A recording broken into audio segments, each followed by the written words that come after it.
नमस्कार मित्राणि, हर हर महादेव, जय विश्वनाथ। मैं पंडित अजित कुमार तिवारी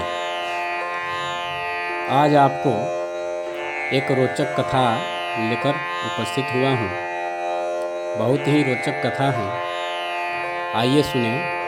यह कथा भगवान श्री शिव जी का वृषभध्वज और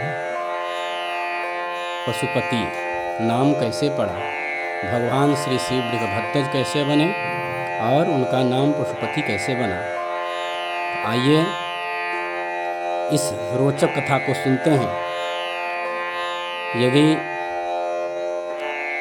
इस प्रकार की रोचक कथा आपको अच्छी लगती हो तो हमारे चैनल को सब्सक्राइब करें और अपनी सहभागिता प्रदान करें, अपनी उपस्थिति प्रदान करें, जिससे कि और ऐसे रोचक तथ्य आपको प्रस्तुत किया जा सके।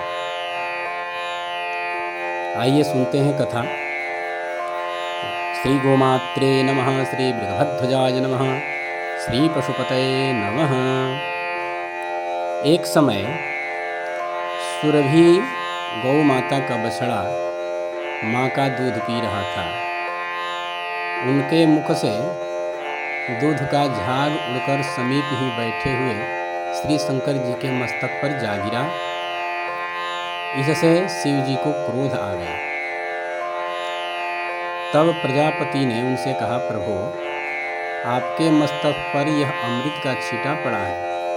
बछड़ों के पीने से गाय का दूध जूठा नहीं होता। जैसे अमृत का संग्रह करके चंद्रमा उसे बरसा देते हैं, वैसे ही रोहिणी गौवें भी अमृत से उत्पन्न दूध को बरसाती रहती हैं। जैसे वायु, अग्नि, सुवर्ण, समुद्र और देवताओं का पिया हुआ अमृत, ये कोई भी वस्तु जो है ये जूठे नहीं होते। वैसे ही बछड़ों को पिलाती हुई गौ भी दूषित नहीं होती। ये गौवें अपने दूध और घी से समस्त जगत का भरण पोषण करती हैं और अनंत काल तक करती रहेगी।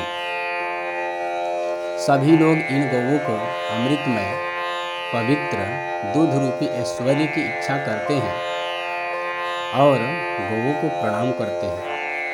हे प्रभु, यह गौ सर्वदेवमयी है। आप इस तथ्य को भली भांति जानते हैं। आप भी गौ माता के शरीर में नित्य निवास करते हैं। इतना कहकर प्रजापति ने महादेव जी को कई गौवें और एक बैल दिया।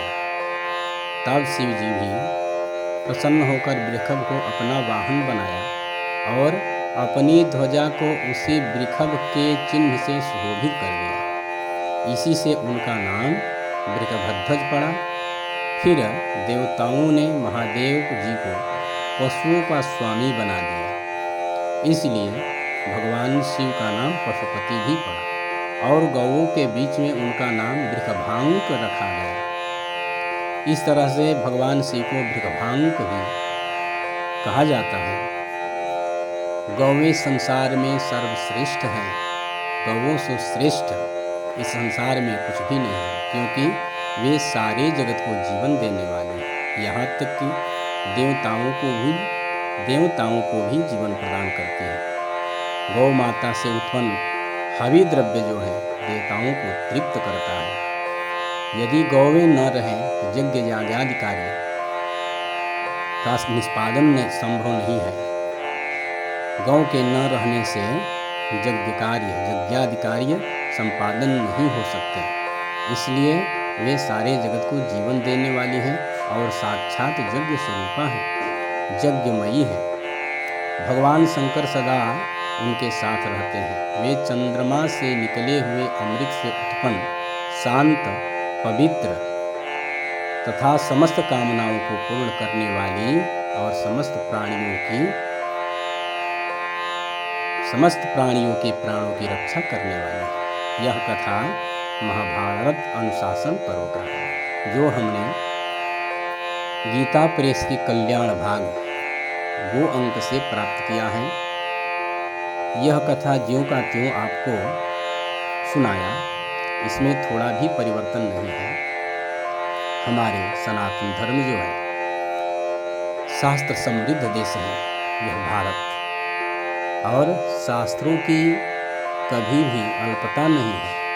और शास्त्र हमारे धर्म कार्य के लिए, उत्तम विचार, उत्तम आचरण करने के लिए ज्ञान प्रस्तुत करते रहते हैं। इसलिए हमें सादर ग्रंथों का, शास्त्रों का अभिवादन करना चाहिए, उनके अनुसार आचरण करना चाहिए। वैसे भी इस समय गोवर्धन पूजा का महामहोत्सव चल रहा है, गोवर्धन पूजा आने वाला है, तो क्यों न गो महिमा का वर्णन करें। इस उद्देश्य से हमने अपने पटल पर गो महिमा के भाग में इस भाग को, इस कथा को प्रस्तुत किया, जिससे गो की महिमा सभी तक पहुँचे। गो की क्या महिमा है, गो माता की क्या महिमा है, यह जन जन तक पहुँचे, सभी लोग जाने। और हमारा देश जो है धर्म प्रधान देश है, और गो माता की रक्षा के लिए सभी तत्पर हों, गो माता की रक्षा हो, जिससे हमारे भारतवर्ष में यज्ञ याग आदि धार्मिक कृत्य सदैव होता रहे, और समस्त यज्ञ आदि धार्मिक कृत्य संपादन कराने में आधारभूत केवल मात्र गो माता ही हैं। अतः गो माता की रक्षा हो, गो माता की सेवा हो, गो माता का सम्मान मिले, और ये गो माता हम पर अनुग्रह करके सदा हवि द्रव्य प्रदान करते रहें, जिससे हम अपना वैदिक कर्म को संपादन करें। नमः पार्वती पतये हर हर महादेव।